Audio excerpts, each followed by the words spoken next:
When a sudden energy input hits a continuous medium, the resulting deformation depends entirely on how that medium propagates the stress.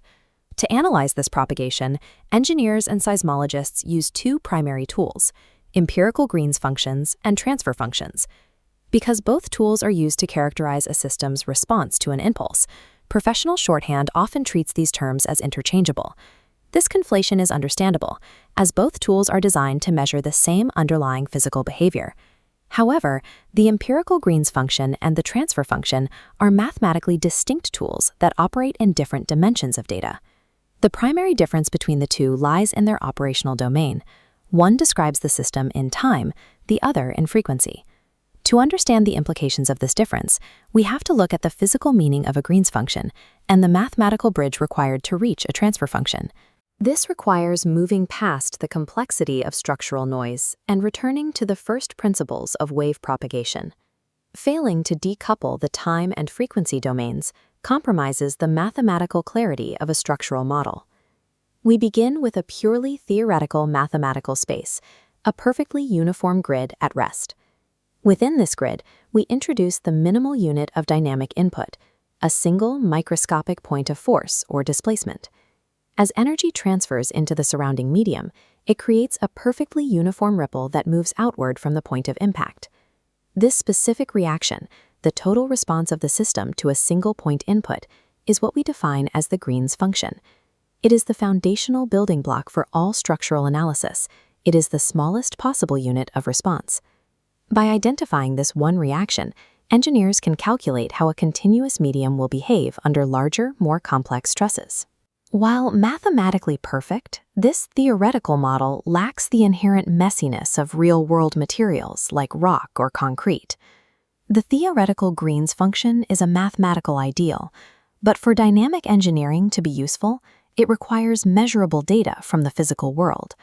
Moving from theory to practice, we replace the perfect grid with a complex, heterogeneous environment, such as the Earth's crust. The physical equivalent of our theoretical point source is a microearthquake, a tiny, sudden fracture releasing energy deep underground.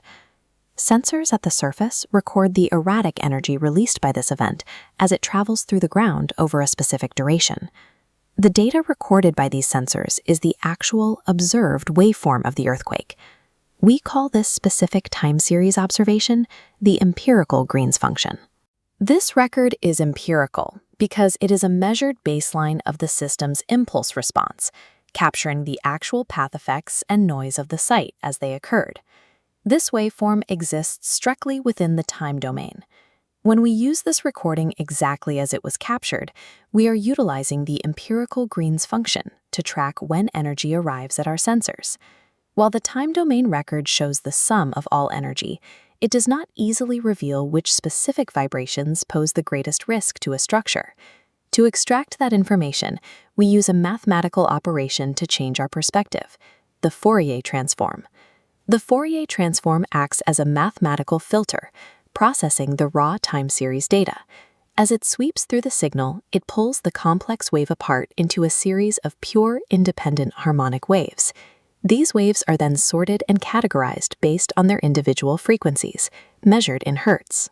This sorting process rotates our analytical perspective by 90 degrees. We move away from the time axis and look straight down the barrel of the waves. This frequency landscape is the transfer function. The transfer function explicitly reveals which specific frequencies the structure naturally amplifies based on its mass and stiffness. Unlike the empirical Green's function, this is an input-output relationship plotted against frequency bins rather than an impulse response in time. This mathematical shift changes our primary question from when did the energy hit to which frequencies dominate the response. By placing the raw observation and frequency maps side by side, the distinction becomes clear.